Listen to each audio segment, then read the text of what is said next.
ಭೂಪತಿ ಅವರು ತಮ್ಮ ಮಗಳ ಬಗ್ಗೆ ಹೇಳಿದರೂ ಕೂಡ ಅದರ ಬಗ್ಗೆ ಅನಿಲ್ ಅವರೇನು ಹೆಚ್ಚಾಗಿ ತಲೆಕೆಡಿಸಿಕೊಂಡಿರಲಿಲ್ಲ. ಈಗಿನ ಕಾಲದ ಮಕ್ಕಳಿಗೆ ಕೊಂಚ ಕೋಪ ಜಾಸ್ತಿಯೇ. ಅದರಲ್ಲೂ ಮನೆಯಲ್ಲಿ ಮುದ್ದಾಗಿ ಬೆಳೆದಿದ್ದಾಳೆ, ಅದಕ್ಕೆ ಇಷ್ಟು ಹಠ. ಹೊರಗಿನ ಪ್ರಪಂಚದ ಪರಿಚಯವಾದರೆ ಅವಳೇ ತಿದ್ದಿಕೊಳ್ಳುತ್ತಾಳೆ ಎಂದುಕೊಂಡು ಸುಮ್ಮನಾಗಿ ಬಿಟ್ಟರು. ಅನಿಲ್ ಅವರೇ ಶಂಕರ ಹಾಗೂ ನಕ್ಷತ್ರಾಗೆ ನೇಹಾಳ ಪರಿಚಯ ಮಾಡಿಕೊಟ್ಟರು. ಅಂದಿನಿಂದಲೇ ಈ ಮೂವರ ಸ್ನೇಹ ಶುರುವಾಯಿತು. ಮೊದಲ ಭೇಟಿಯಲ್ಲಿ ನೇಹ ಶಂಕರನಿಗೆ ಫುಲ್ ಫಿದಾ ಆಗಿಬಿಟ್ಟಳು.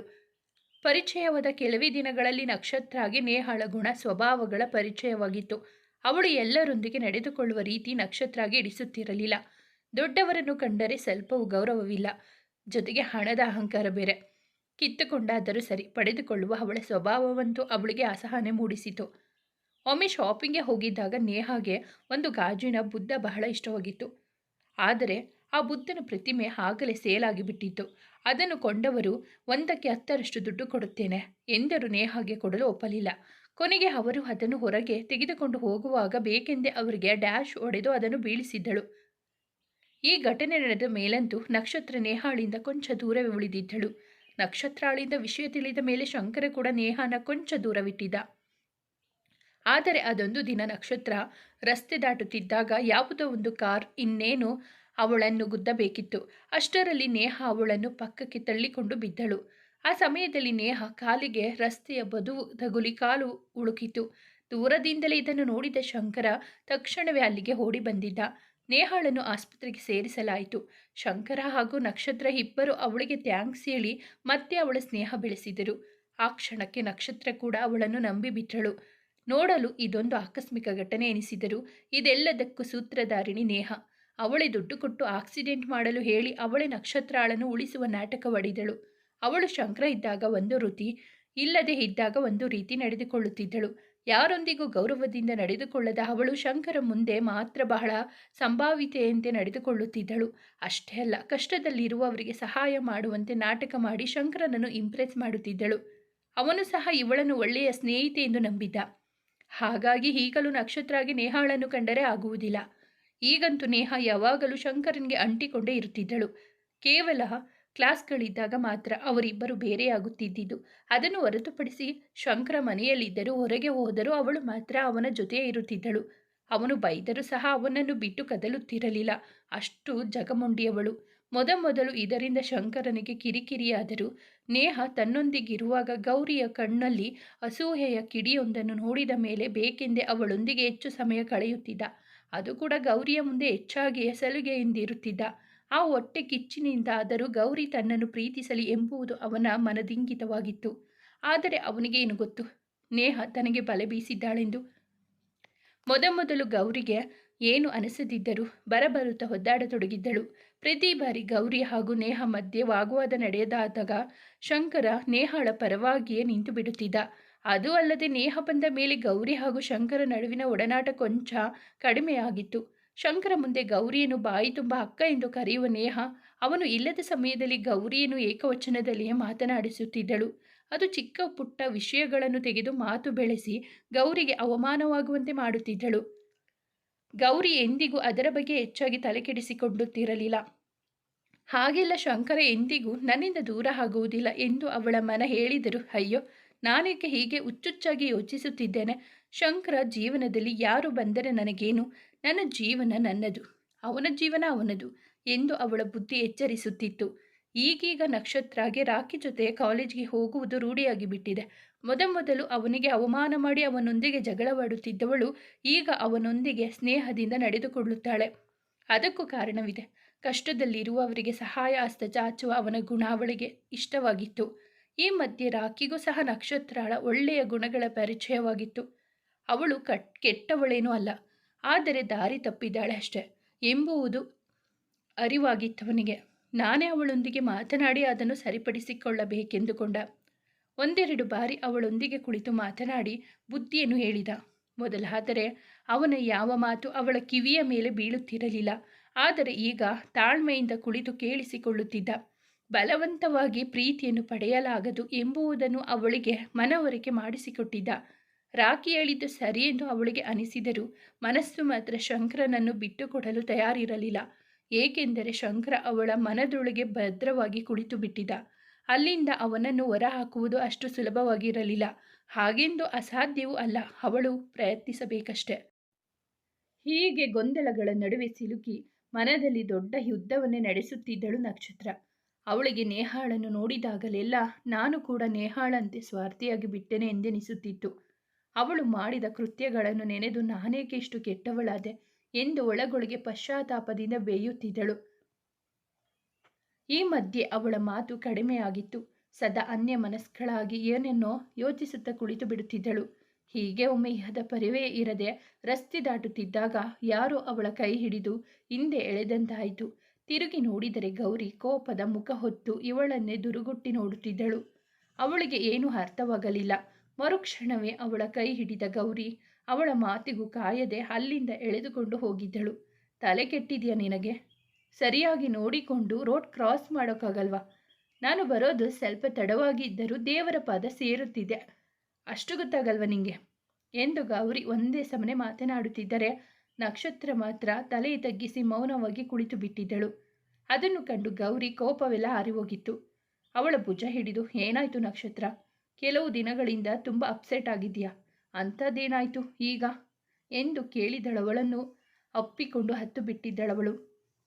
ಗೌರಿಯೇ ಅವಳನ್ನು ಸಮಾಧಾನಿಸಿದಳು.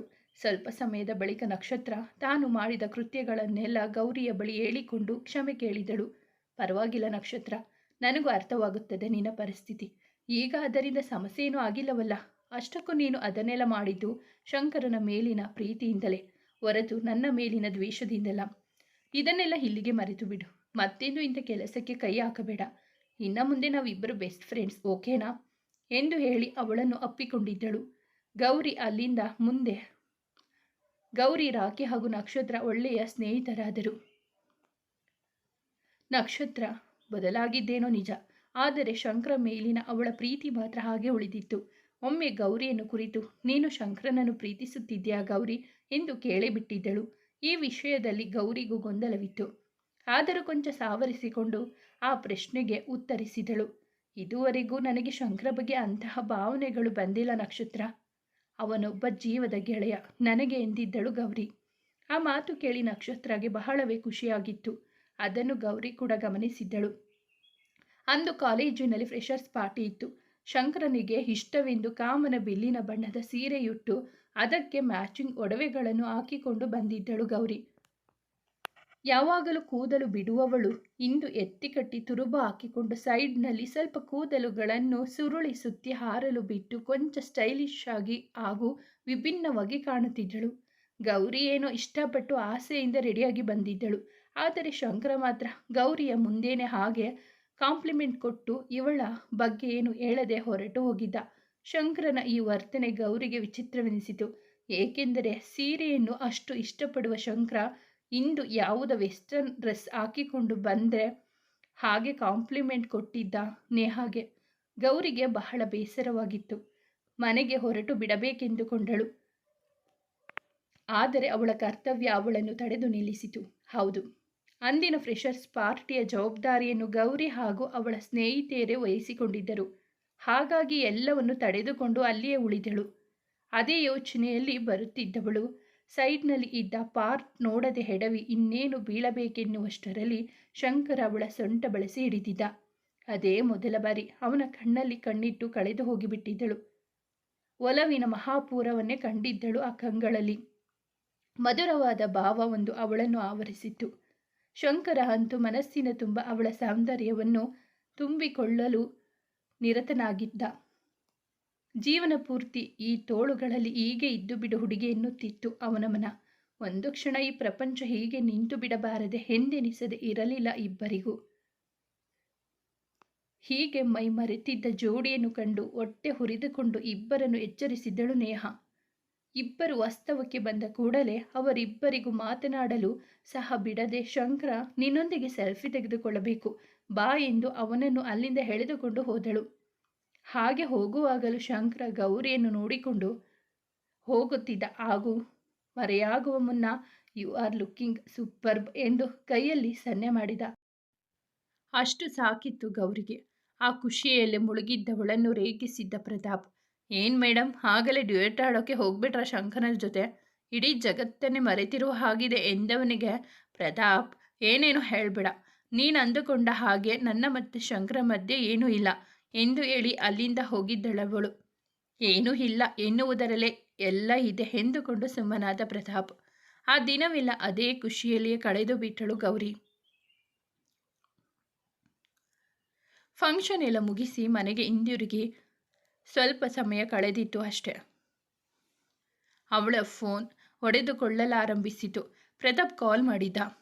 ತೆರೆದು ಮಾತನಾಡಿದವಳು ಗಾಬರಿಯಿಂದ ಆಸ್ಪತ್ರೆಯ ಕಡೆಗೆ ಹೊರಟಳು. ಶಂಕರನಿಗೆ ಒಂದು ಚಿಕ್ಕ ಆಕ್ಸಿಡೆಂಟ್ ಆಗಿತ್ತು. ಹೆಚ್ಚಾಗಿ ಏಟೇನೂ ಆಗಿರಲಿಲ್ಲ.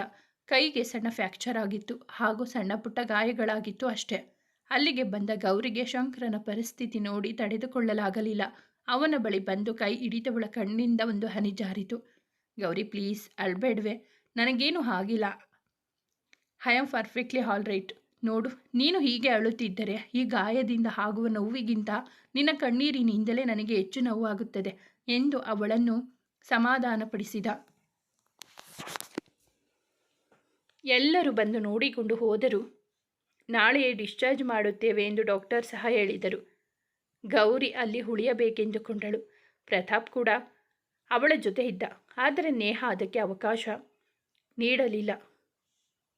ತಾನೇ ಶಂಕರನೊಂದಿಗೆ ಇರುತ್ತೇನೆ ಎಂದಿದ್ದಳವಳು. ಅದಕ್ಕೆ ಶಂಕರ ಕೂಡ ಸಮ್ಮತಿಸಿ ಅವಳನ್ನು ವಹಿಸಿಕೊಂಡು ಮಾತನಾಡಿ ಗೌರಿಯನ್ನು ಮನೆಗೆ ಕಳುಹಿಸಿದ್ದ. ಅವಳು ಇಲ್ಲೇ ಉಳಿದರೆ ಸುಮ್ಮನೆ ನನ್ನ ನೋಡಿ ದುಃಖಪಡುತ್ತಾಳೆ ಎಂದು ಹಾಗೆ ಮಾಡಿದ. ಆದರೆ ಅದರಿಂದ ಗೌರಿಗೆ ಬಹಳವೇ ದುಃಖವಾಗಿತ್ತು. ಅದೇಕೋ ಶಂಕರ ನನ್ನನ್ನು ದೂರವಿಡುತ್ತಿದ್ದಾನೆ ಎಂದೆನಿಸಿತ್ತವಳಿಗೆ. ಶಂಕರನಿಗೆ 1 ವಾರ ರೆಸ್ಟ್ ತೆಗೆದುಕೊಳ್ಳಲು ಹೇಳಲಾಗಿತ್ತು. ಹಾಗಾಗಿ ಶಂಕರ ಕಾಲೇಜ್ಗಾಗಲಿ ಡ್ಯಾನ್ಸ್ ಪ್ರಾಕ್ಟೀಸ್ಗಾಗಲಿ ಬರುತ್ತಿರಲಿಲ್ಲ. ಈ 1 ವಾರ ಕಳೆಯುವುದು ಗೌರಿಗೆ ಬಹಳ ದುಸ್ತರವೇ. ಶಂಕರನನ್ನು ನೋಡಿಕೊಂಡು ಬರಲು ದಿನ ಹೋಗುತ್ತಿದ್ದಳಾದರೂ ಅವನೊಂದಿಗೆ ಮುಕ್ತವಾಗಿ ಮಾತನಾಡಲು ಸಾಧ್ಯವಾಗುತ್ತಿರಲಿಲ್ಲ. ಏಕೆಂದರೆ ನೇಹ ಯಾವಾಗಲೂ ಅವನೊಂದಿಗೆ ಇರುತ್ತಿದ್ದಳು. ಜೊತೆಗೆ ಅವನು ಯಾರೊಂದಿಗೂ ಸರಿಯಾಗಿ ಮಾತನಾಡಲು ಬಿಡುತ್ತಿರಲಿಲ್ಲ. ಅವಳು ಅದೊಂದು ದಿನ ಗೌರಿ ಕ್ಲಾಸ್ ಬೇಗ ಮುಗಿಯಿತು ಎಂದು ಶಂಕರ ಮನೆಗೆ ಬಂದಿದ್ದಳು. ಅವಳು ಬಂದಾಗ ಶಂಕರ ದಿನ್ನೂ ಊಟ ಆಗಿರಲಿಲ್ಲ. ಟೇಬಲ್ ಮೇಲೆ ಊಟವಿದ್ದರೂ ಸುಮ್ಮನೆ ಕುಳಿತಿದ್ದ. ಅದನ್ನು ಕಂಡ ಗೌರಿ ತಾನೇ ಶಂಕರನಿಗೆ ಊಟ ಮಾಡಿಸುತ್ತಿದ್ದಳು. ಅವಳು ಒಂದೊಂದೇ ತುತ್ತು ತಿನ್ನಿಸುತ್ತಿದ್ದರೆ ಶಂಕರ ಅವಳನ್ನೇ ಕಣ್ತುಂಬಿಸಿಕೊಳ್ಳುತ್ತಾ ಆ ತುತ್ತುಗಳನ್ನು ಸವಿಯುತ್ತಿದ್ದ. ಶಂಕರನಿಗೆ ಆಕ್ಸಿಡೆಂಟ್ ಆದ ಮೇಲೆ ಅದೇ ಮೊದಲ ಬಾರಿಗೆ ಅವರಿಬ್ಬರಿಗೂ ಹೀಗೆ ಏಕಾಂತ ಸಿಕ್ಕಿದ್ದು. ಇಬ್ಬರು ಸಹ ಆ ಕ್ಷಣಗಳನ್ನು ಸವಿಯುತ್ತಿದ್ದರು. ಮನೆ ಒಳಗೆ ಬಂದ ನೇಹ ಬಂದವಳೆ, ಶಂಕರ, ನಾನು ಹೇಳಿದ್ದೆ ತಾನೆ ಬಂದು ಊಟ ಮಾಡಿಸುತ್ತೇನೆ ಅಂತ, ಇವಳ ಹತ್ತಿರ ಯಾಕೆ ಊಟ ಮಾಡಿಸಿಕೊಳ್ಳುತ್ತಿದೆಯಾ ಎಂದು ಕೇಳಿದ್ದಳು. ಅದಕ್ಕೆ ಗೌರಿಯೇ, ಅದರಲ್ಲಿ ಏನಿದೆ ನೇಹ, ಊಟ ಯಾರು ಮಾಡಿಸಿದ್ದರೇನು, ಶಂಕರನ ಹೊಟ್ಟೆ ತುಂಬುವುದು ಮುಖ್ಯ ಅಲ್ಲವ ಎಂದಿದ್ದಳು. ಅದನ್ನು ಕೇಳಿದ ನೇಹ, ನೋಡು ಗೌರಿ, ಶಂಕರನನ್ನು ನೋಡಿಕೊಳ್ಳುವುದು ನನ್ನ ಜವಾಬ್ದಾರಿ, ಇದರಲ್ಲಿ ನೀನು ತಲೆ ಹಾಕುವ ಅವಶ್ಯಕತೆ ಇಲ್ಲ ಎಂದಿದ್ದಳು ಕೋಪದಿಂದ. ಇದನ್ನು ಕಂಡ ಶಂಕರ, ನೇಹ ಪ್ಲೀಸ್ ಕೋಪ ಮಾಡಿಕೊಳ್ಳಬೇಡ, ನೀನು ಬಂದು ತಿನ್ನಿಸುತ್ತೀಯಾ ಅಂತ ಅವಳಿಗೇನು ಗೊತ್ತಿತ್ತು, ನಾನು ಹೇಳಬೇಕಿತ್ತು. ಸಾರಿ, ಬೇಜಾರು ಮಾಡ್ಕೊಳ್ಬೇಡ, ಇದೊಂದು ದಿನ ಅವಳು ತಿನ್ನಿಸಿದರೆ ಏನೂ ಆಗೋದಿಲ್ಲ ಬಿಡು ಎಂದಿದ್ದ. ಆ ಮಾತಿಗೆ ಕೋಪಗೊಂಡ ನೇಹ, ನನಗೆ ಅದೆಲ್ಲ ಗೊತ್ತಿಲ್ಲ ಶಂಕರ, ನಿನಗೆ ನಾನೇ ತಿನ್ನಿಸಬೇಕು ಎನ್ನುತ್ತಾ ಗೌರಿಯ ಕೈಯಲ್ಲಿದ್ದ ತಟ್ಟೆಯನ್ನು ಕಿತ್ತುಕೊಂಡು ಶಂಕರನಿಗೆ ತಿನ್ನಿಸತೊಡಗಿದಳು. ಶಂಕರ ಕೂಡ ಸೊಲ್ಲೆತ್ತದೆ ತಿಂದು ಬಿಟ್ಟ. ಅದನ್ನು ಕಂಡ ಗೌರಿಗೆ ಕೋಪ, ಸಂಕಟ ಎಲ್ಲ ಒಟ್ಟೊಟ್ಟಿಗೆ ಆಗಿದ್ದವು. ಅಲ್ಲಿ ನಿಲ್ಲಲಾರದೆ ಮನೆಗೆ ಹೊರಟು ಬಿಟ್ಟಳು. ಆಗಿದ್ದು ಇಷ್ಟೇ. ಶಂಕರನಿಗೆ ಊಟ ಮಾಡಿಸಲೆಂದೇ ರೂಮಿಗೆ ಬಂದ ನೇಹಾಗೆ ಒಂದು ಕಾಲ್ ಬಂದಿತ್ತು. ತುಂಬ ಮುಖ್ಯವಾದ ಕಾಲ್. 2 ನಿಮಿಷ ಮಾತನಾಡಿ ಬಂದು ತಿನ್ನಿಸುತ್ತೇನೆ ಎಂದು ಹೇಳಿ ಹೋದವಳು ತುಂಬ ಹೊತ್ತಾದರೂ ಬರಲೇ ಇಲ್ಲ. ಆಗಲೇ ಗೌರಿ ಬಂದು ಊಟ ಮಾಡಿಸಿದ್ದು. ಗೌರಿ ಅಲ್ಲಿಂದ ಹೊರಟ ಮೇಲೆ ಶಂಕರ ಮನಸ್ಸಿಗೂ ಸಮಾಧಾನವಿರಲಿಲ್ಲ. ಅವಳಿಗೆ ತುಂಬ ಬೇಸರವಾಗಿದೆ ಎಂಬುದು ಅರಿವಾಗಿತ್ತವನಿಗೆ. ಏನು ಮಾಡಬೇಕೆಂದು ತೋಚದೆ ಕೊನೆಗೆ ಪ್ರತಾಪ್ಗೆ ಕಾಲ್ ಮಾಡಿ ಅಲ್ಲಿ ನಡೆದ ವಿಷಯವನ್ನೆಲ್ಲ ತಿಳಿಸಿದ.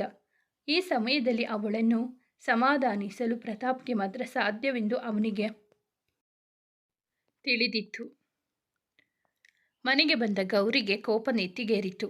ಆ ಕೋಪಕ್ಕೆ ಬಲಿಯಾಗಿದ್ದು ಮಾತ್ರ ಅವಳ ರೂಮಿನಲ್ಲಿರುವ ವಸ್ತುಗಳು. ಅವಳಿಗೆ ನೇಹ ಮಾತನಾಡಿದ್ದಕ್ಕಿಂತಲೂ ಶಂಕರ ನಡೆದುಕೊಂಡ ರೀತಿ ಬಹಳ ಬೇಸರ ತಂದಿತ್ತು. ಅವಳನ್ನು ಹರಿಸಿ ಬಂದ ಪ್ರತಾಪ್ ಈ ರೂಮಿನ ಸ್ಥಿತಿಯನ್ನು ನೋಡಿಯೇ ಅವಳ ಕೋಪವನ್ನು ಅಂದಾಜಿಸಿದ್ದ. ಅವಳು ಮಂಚದ ಮೇಲೆ ಕುಳಿತು ಇನ್ನೂ ಬುಸುಗುಡುತ್ತಿದ್ದಳು. ಅವಳ ಪಕ್ಕ ಬಂದು ಕುಳಿತುಕೊಂಡ ಪ್ರತಾಪ್.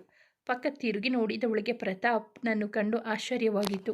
ನಿಧಾನವಾಗಿ ಅವಳ ಕೈ ಹಿಡಿದು ಸಮಾಧಾನದಿಂದ ಅವಳನ್ನು ಮಾತನಾಡಿಸಿದ ಪ್ರತಾಪ್. ಏನಾಯ್ತೆ, ಯಾಕೆ ಹೀಗೆ ಕುಳಿತಿದ್ದೀಯಾ ಎಂದು ಕೇಳಿದವನಿಗೆ ಮೌನ ಒಂದೇ ಉತ್ತರವಾಗಿತ್ತು. ಹೋಗಲಿ ಬಿಡು, ನೀನೇನು ಹೇಳುವುದು ಬೇಡ. ಶಂಕರ ನನಗೆ ಎಲ್ಲವನ್ನು ಹೇಳಿದ್ದಾನೆ ಎಂದ ತಕ್ಷಣ ತೂರಿ ಬಂದಿತ್ತು ಒಂದು ಪ್ರಶ್ನೆ. ಓಹೋ, ನಿನ್ನ ಸಂಧಾನಕ್ಕೆ ಅಂತ ಕಳಿಸಿದ್ದಾನ ಅವನು ಎಂದಿದ್ದಳು ಗೌರಿ. ಪ್ರತಾಪ್, ಖಂಡಿತ ಇಲ್ಲ ಗೌರಿ, ಅವನು ಯಾವ ಸಂಧಾನಕ್ಕೂ ಕಳಿಸಿಲ್ಲ. ಅಷ್ಟಕ್ಕೂ ಸಂಧಾನ ಮಾಡುವಂಥದ್ದು ಏನಾಗಿದೆ ಈಗ? ನೇಹ ಏನೋ ಅಂದಳು ಅಂತ ನೀನೇಕೆ ಅದನ್ನು ದೊಡ್ಡದು ಮಾಡ್ತಿದ್ದೀಯಾ? ನೇಹ ಹೇಳಿದ್ದಕ್ಕೆ ನನಗೆ ಬೇಸರವಿಲ್ಲ ಪ್ರತು, ಆದರೆ ಶಂಕರ ಕೂಡ ಅವಳು ಹೇಳಿದ್ದೆ ಸರಿ ಎನ್ನುವಂತೆ ನಡೆದುಕೊಂಡ. ಅದೇ ನನಗೆ ಸಹಿಸಲು ಆಗುತ್ತಿಲ್ಲ. ಅಷ್ಟೇನಾ? ಶಂಕರ ವಿಷಯಕ್ಕೆ ಯಾಕೆ ಅಷ್ಟು ಪ್ರಾಮುಖ್ಯತೆ ಕೊಡ್ತೀಯ ನೀನು? ಆ ವಿಷಯವನ್ನು ಅಲ್ಲಿಗೆ ಬಿಟ್ಟು ಬಿಡು ಗೌರಿ. ಮತ್ತದೇ ಮೌನ. ಅದನ್ನು ಕಂಡ ಪ್ರತಾಪ್ ತಾನೇ ಮುಂದುವರಿದ. ಗೌರಿ, ನಾನು ಅಂದು ಕೇಳಿದ ಪ್ರಶ್ನೆಯನ್ನೇ ಇಂದು ಸಹ ಕೇಳುತ್ತಿದ್ದೇನೆ. ನಿಜ ಹೇಳು, ನೀನು ಶಂಕರನನ್ನು ಪ್ರೀತಿಸುತ್ತಿದ್ದೀಯಾ ತಾನೆ? ಗೌರಿ, ಪ್ಲೀಸ್ ಪ್ರತಾಪ್, ಮತ್ತೆ ಮತ್ತೆ ಅದನ್ನು ಕೇಳಬೇಡ. ನಾನು ಅವತ್ತೇ ಹೇಳಿದ್ದೆ ಅಲ್ಲವಾ, ಶಂಕರ ಮೇಲೆ ನನಗೆ ಯಾವ ಪ್ರೀತಿನೂ ಇಲ್ಲ, ಇರೋದು ಸ್ನೇಹ ಮಾತ್ರ ಅಂತ. ಪ್ರತಾಪ್, ಆದರೆ ನೀನು ಹೇಳ್ತಾ ಇರೋದು ನಡೆದುಕೊಳ್ಳುವುದಕ್ಕೂ ಸಂಬಂಧವೇ ಇಲ್ಲವಲ್ಲ ಗೌರಿ. ನಿನಗೆ ನೆನಪಿದೆಯಾ, ಅಂದು ಶಂಕರನಿಗೆ ಆಕ್ಸಿಡೆಂಟ್ ಆದ ದಿನ ಅದೊಂದು ಚಿಕ್ಕ ಗಾಯ ನೋಡಿಯೇ ನಿನ್ನ ಕಣ್ಣಲ್ಲಿ ನೀರು ಬಂದಿತ್ತು. ಆದರೆ ಅದಕ್ಕೂ ಪ್ರೀತಿಗೂ ಏನು ಸಂಬಂಧ ಪ್ರತು? ಅವತ್ತು ಆ ಜಾಗದಲ್ಲಿ ನೀನೇ ಇದ್ದಿದ್ದರೂ ನನ್ನ ಪ್ರತಿಕ್ರಿಯೆ ಹಾಗೇ ಇರುತ್ತಿತ್ತು. ಆದರೆ ಇಂದು ನೀನು ಮಾಡಿದ್ದು ಏನು ಗೌರಿ? ಅಷ್ಟು ಚಿಕ್ಕ ವಿಷಯಕ್ಕೆ ಇಷ್ಟೊಂದು ರಿಯಾಕ್ಟ್ ಆಗುವ ಅವಶ್ಯಕತೆ ಏನಿತ್ತು? ಒಂದು ಕ್ಷಣ ಯೋಚಿಸಿ ನೋಡು. ಶಂಕರ ಜಾಗದಲ್ಲಿ ನಾನಿದ್ದು ನೇಹಾಳ ಜಾಗದಲ್ಲಿ ಮೋಕ್ಷಿತ ಇದ್ದಿದ್ದರೂ ನಿನ್ನ ಪ್ರತಿಕ್ರಿಯೆ ಹೀಗೆ ಇರುತ್ತಿತ್ತ? ಗೌರಿಯ ಬಳಿ ಮಾತ್ರ ಉತ್ತರವಿರಲಿಲ್ಲ. ಮೌನವನ್ನು ಧರಿಸಿ ಕುಳಿತು ಬಿಟ್ಟಿದ್ದಳು. ನೋಡು ಗೌರಿ, ನೀನು ಶಂಕರನನ್ನು ಪ್ರೀತಿಸುತ್ತಿದ್ದೀಯಾ. ಆ ಪ್ರೀತಿಯನ್ನು ನಿನ್ನ ಕಂಗಳಲ್ಲಿ ನಾನು ಕಂಡಿದ್ದೇನೆ. ನಿನಗೆ ಅದು ತಿಳಿದಿದೆಯೋ ಅಥವಾ ತಿಳಿದರೂ ಮರೆಮಾಚುತ್ತಿರುವೆಯೋ ನನಗೆ ಗೊತ್ತಿಲ್ಲ. ಆದರೆ ಶಂಕರ ವಿಷಯದಲ್ಲಿ ಸರಿಯಾಗಿ ಯೋಚಿಸಿ ಒಂದು ನಿರ್ಧಾರಕ್ಕೆ ಬಾ. ಇನ್ನು ತಡ ಮಾಡಿದರೆ ಅವನು ನಿನ್ನ ಕೈತಪ್ಪಿ ಹೋಗುವ ಎಲ್ಲ ಸಾಧ್ಯತೆಗಳು ಇವೆ. ಏಕೆಂದರೆ ನೇಹ ಶಂಕರನ ಮೇಲೆ ಕಣ್ಣು ಹಾಕಿದ್ದಾಳೆ. ನನಗೆ ತಿಳಿದ ಪ್ರಕಾರ ಅವಳು ಬಹಳ ಹಠಮಾರಿ. ನೀನಿನ್ನು ತಡ ಮಾಡಿದರೆ ನೇಹ ಶಂಕರನನ್ನು ಆರಿಸಿಕೊಂಡು ಹೋಗುತ್ತಾಳೆ, ಹುಷಾರು. ಒಂದೇ ಒಂದು ಕ್ಷಣ ಶಂಕರ ಇಲ್ಲದೆ ನಿನ್ನ ಜೀವನ ಹೇಗಿರುತ್ತದೆ ಎಂದು ನೆನೆಸಿಕೊ.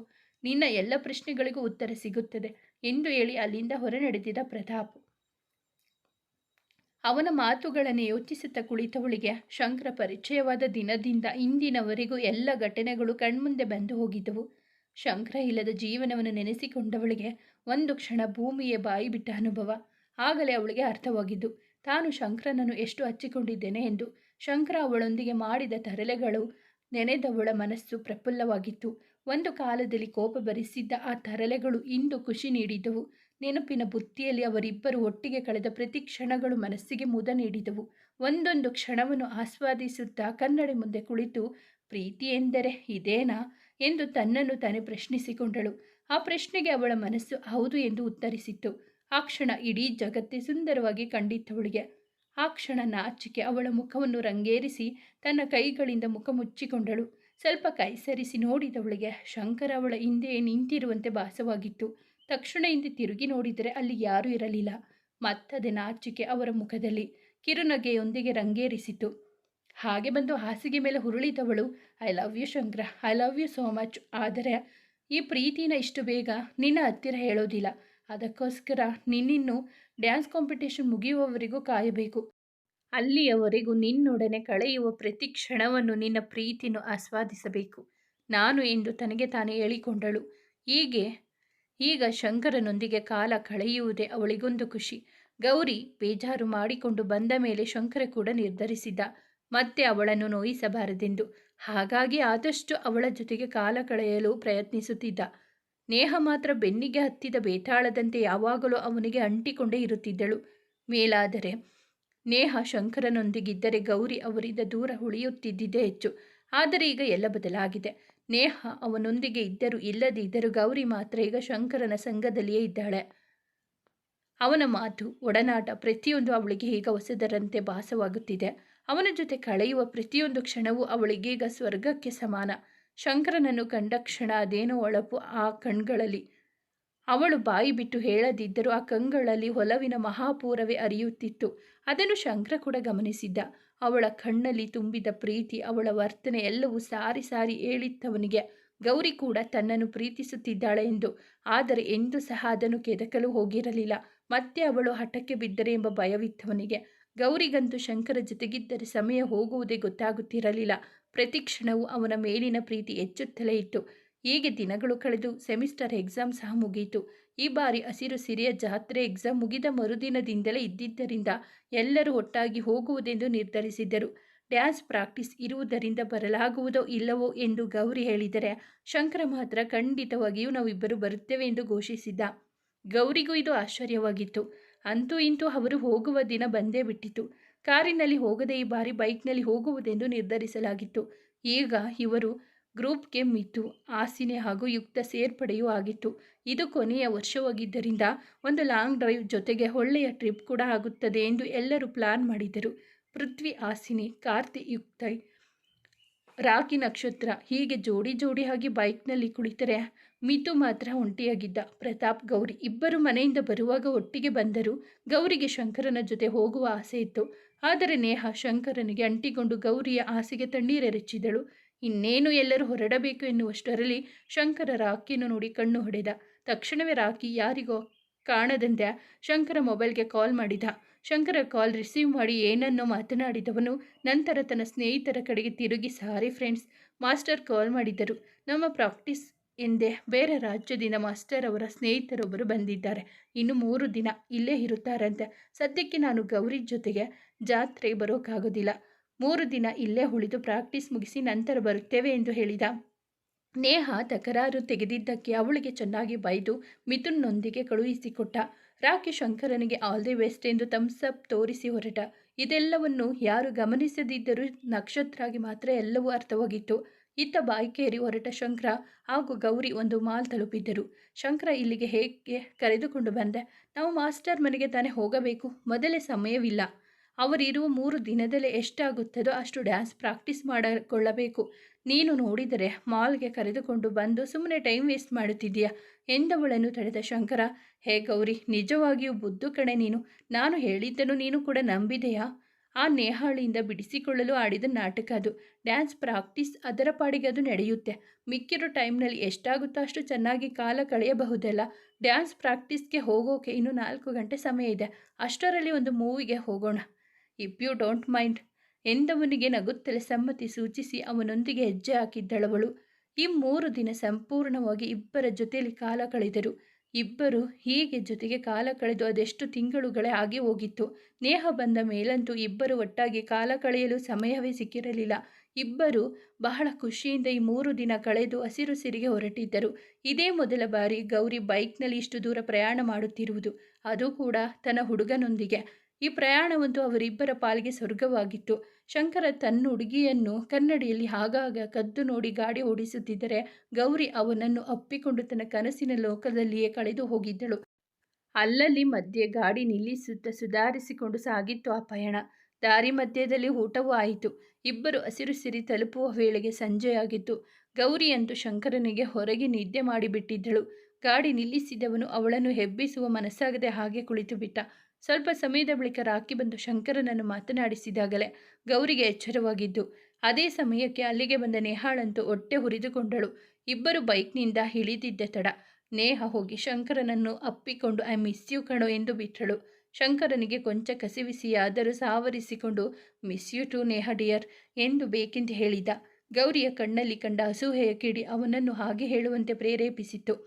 ಅದನ್ನು ಕಂಡು ಗೌರಿಗೆ ಇಂದಿನ ಖುಷಿಯೆಲ್ಲ ಗಾಳಿಗೆ ತೂರಿದಂತಾಗಿತ್ತು.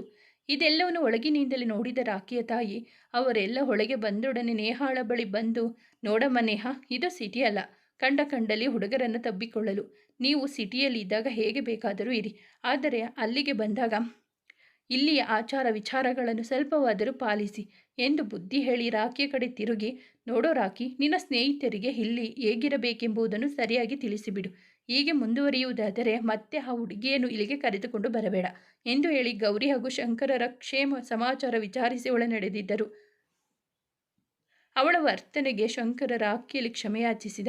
ನೇಹಾಳಂತೂ ಏನು ಮಾತನಾಡಲಾಗದೆ ಕೈ ಇಸುಕಿಕೊಂಡಿದ್ದಳು. ಎಲ್ಲರನ್ನೂ ಮಾತನಾಡಿಸಿ ಕ್ಷೇಮ ಸಮಾಚಾರ ವಿಚಾರಿಸಿ ಇಬ್ಬರು ತಮ್ಮ ತಮ್ಮ ರೂಮ್ ಸೇರಿದರು. ಮುಂದುವರಿಯುವುದು. ಸ್ನೇಹಿತರೆ, ಈ ಕತೆ ನಿಮಗೆ ಇಷ್ಟವಾಗಿದ್ದರೆ ದಯವಿಟ್ಟು ಒಂದು ಲೈಕ್ ಮಾಡಿ, ನಮ್ಮ ಚಾನಲನ್ನು ಸಬ್ಸ್ಕ್ರೈಬ್ ಆಗಿ ಪಕ್ಕದಲ್ಲಿರುವ ಬೆಲ್ ಬಟನ್ ಕ್ಲಿಕ್ ಮಾಡಿ, ನಿಮ್ಮ ಫ್ರೆಂಡ್ಸ್ ಆ್ಯಂಡ್ ಫ್ಯಾಮಿಲಿಗೆ ಕಥೆಯನ್ನು ಶೇರ್ ಮಾಡಿ, ನಿಮ್ಮ ಅನಿಸಿಕೆ ಅಭಿಪ್ರಾಯವನ್ನು ಕಾಮೆಂಟಲ್ಲಿ ತಿಳಿಸಿ. ಕಥೆಯನ್ನು ಕೇಳಿದ್ದಕ್ಕಾಗಿ ಧನ್ಯವಾದಗಳು.